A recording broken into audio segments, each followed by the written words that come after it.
Freeway. My name is David J. Atwood. I am the man rocking the Ray-Bans. And I believe that this morning I actually do have everything finally dialed in. I'll have a look at the video later when I'm uploading it. But I've got my cup of coffee. I got the condenser mic lined up. I've got 4K camera mounted. As I said, I think I've got everything lined up and dialed in where I want it to be. So, welcome to a beautiful Monday morning in Victoria. So, I had to work a little bit of overtime this weekend, which got called in. It's always nice because what they do to compensate me for that is they give me extra days off.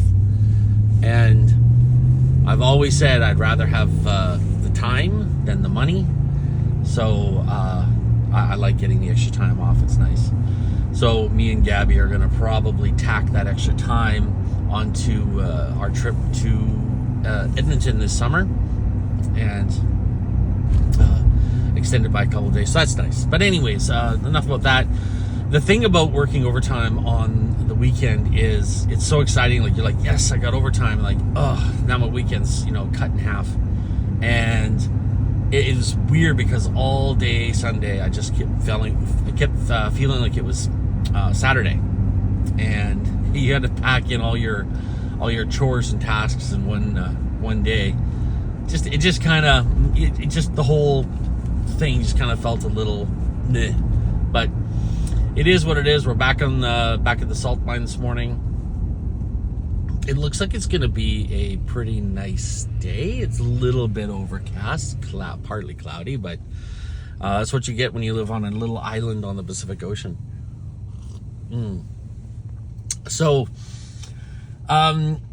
there is a patch of the fence that I never finished when me and Gabby originally built the fence that that marks the boundary between my property and the developer's property where they're doing all that work right now.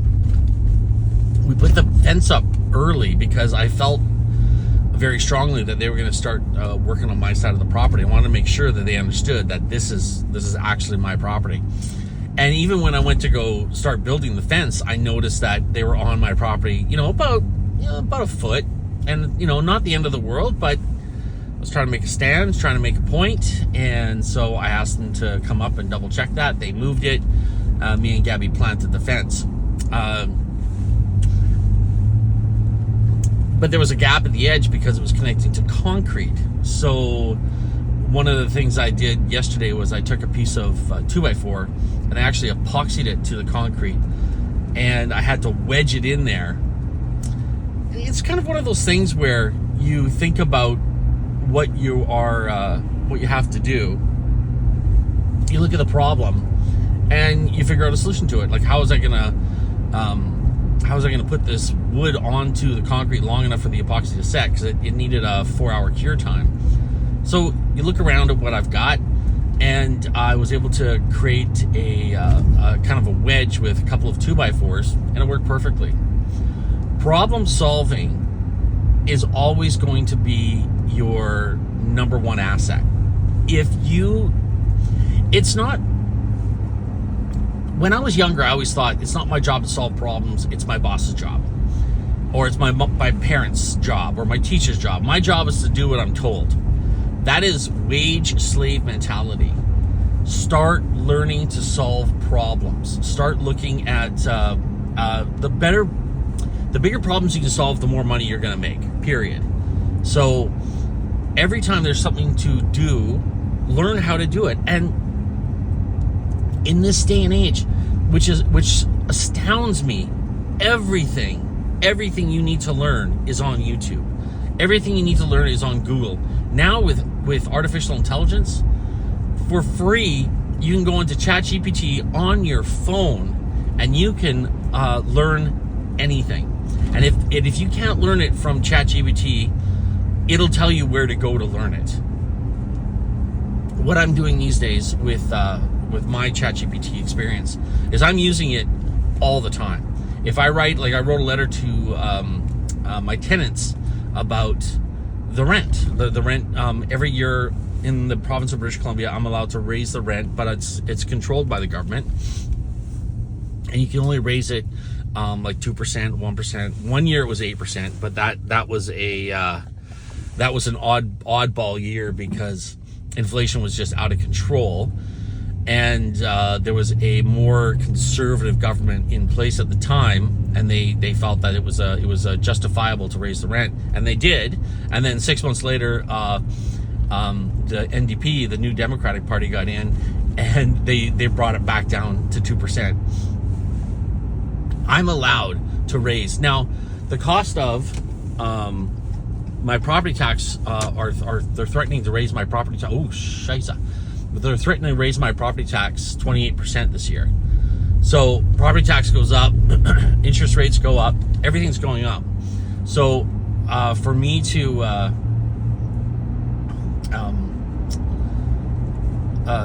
raise the rent 2% is a tough.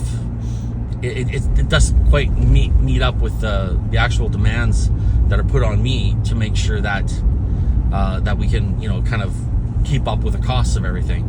That also includes like cost repairs. Like there's a new roof that's got to go on that place pretty soon, and that 2% raise does not cover the gigantic leap in cost of labor and material to get that roof done.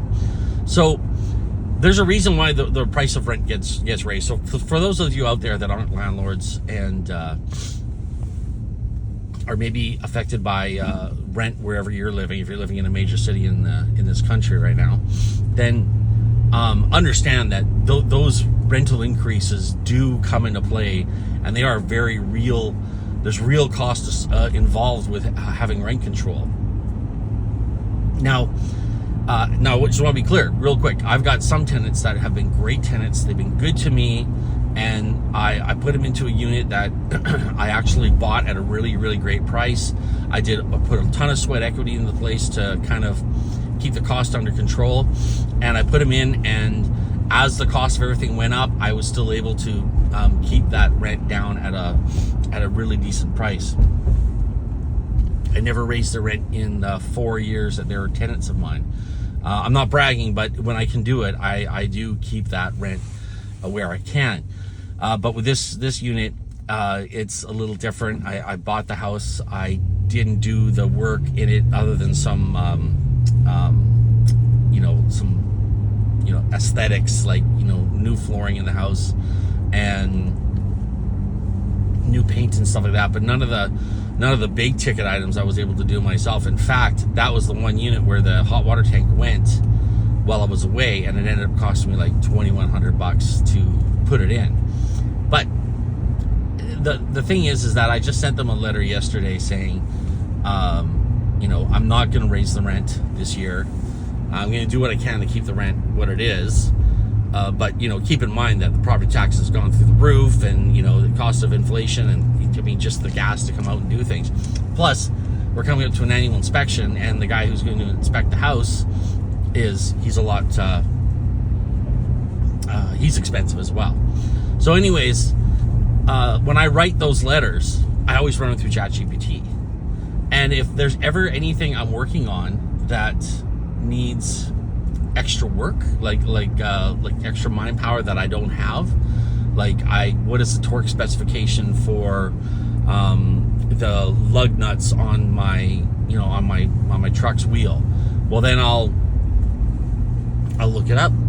Everything I want to know, is available. So if there's something I don't know, I'm gonna definitely look it up.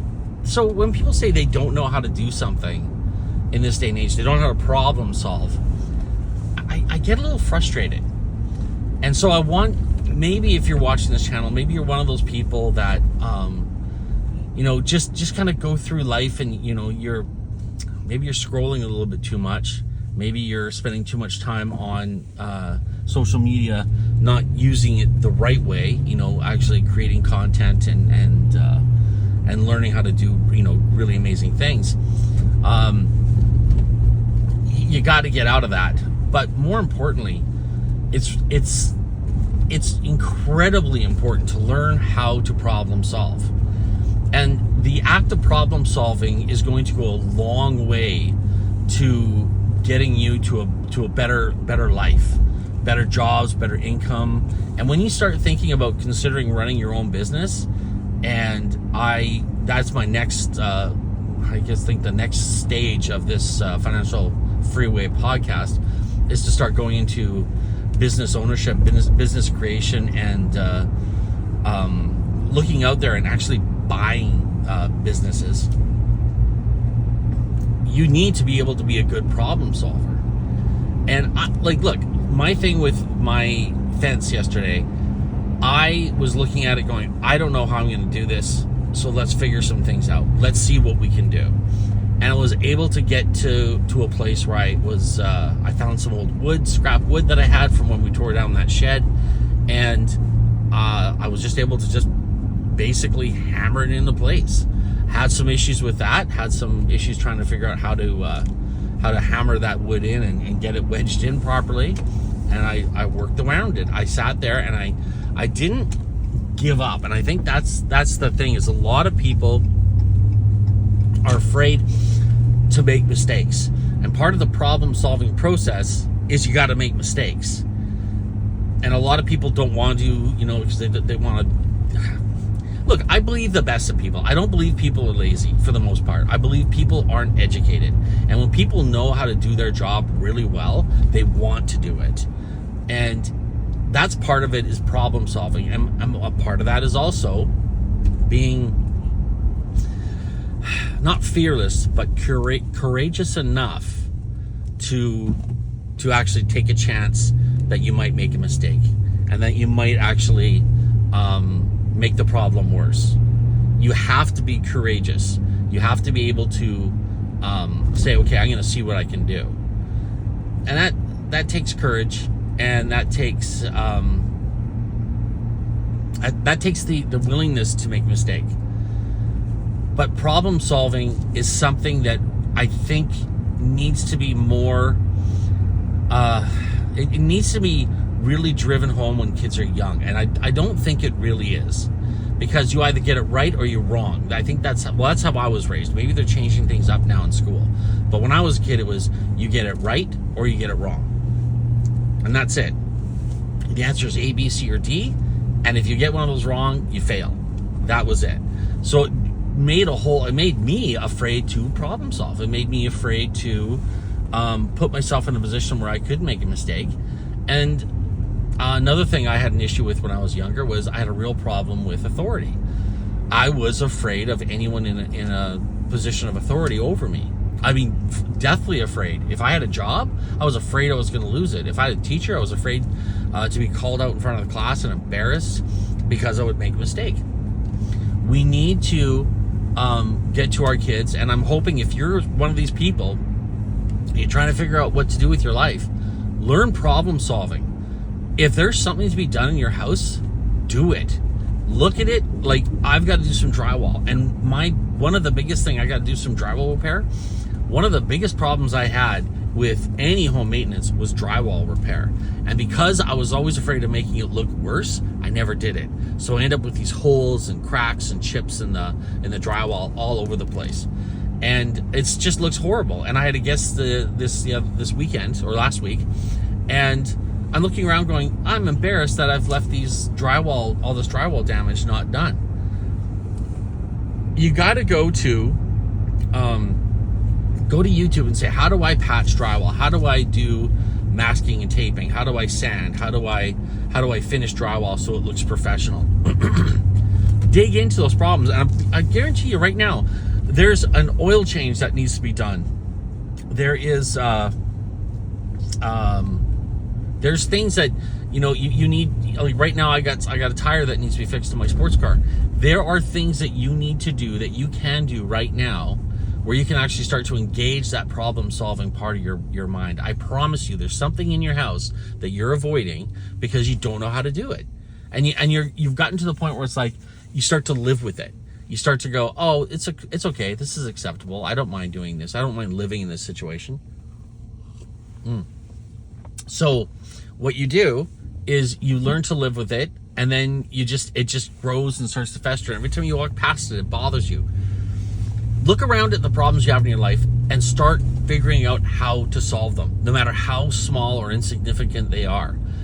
If it's, and I'm not kidding you, there's, I was working on a book called Starting from Zero. I was really excited about it. It was about how a man, starting from zero, what he would do. And the funny thing is that when I started writing it, somebody said there's not enough obstacles in front of this person that makes, you're still making it too easy for them. So then I actually went through, made it a teenage runaway girl, the main character, teenage runaway girl, and then they said, nope, still not good enough, still too many not enough obstacles. So I put her in high school as well to make it even harder. My point is, no matter what it is out there, there are obstacles that are slowing you down, and there's problems to solve. Start looking at the problems as an exercise in becoming a better person. It's not just the act of learning what you need to learn. It's going through the process of actually learning how to problem solve. And if you go through that, you're going to start working out that part of your brain that goes, you know what, we got to fix this, and we can fix this. And once you start getting comfortable with your problem solving, you'll want to do more. You'll be able to do more. Start looking at issues in your life and say, okay, what needs to be done? Research it. Get the tools you need and start working on it. And don't be afraid to make mistakes. Problem solving is such a huge part of becoming successful. You need to get to that part. That, I think, is the key element that a lot of people are missing when it comes to living a life of success and abundance, is they don't, it's like they're afraid to problem solve. They're afraid to dive into these issues. Don't be afraid to do that. Hit that research button, start tackling those problems, and start finding solutions to them. And the more you do it, the stronger you'll be. Thanks so much for watching, guys. I hope wherever you are, you're having a wonderful day. If you are watching me on YouTube, make sure you subscribe. That's always nice. And by the way, I'd like to thank all the people that are actually watching the show. Very much appreciate it. And make sure you check out the website, financialfreeway23.ca. And of course, as I always say, share the wealth. Share this information with everyone, because we believe here at Financial Freeway, everyone has the right to live a life of abundance. Thank you so much, wherever you are in the world today. God bless.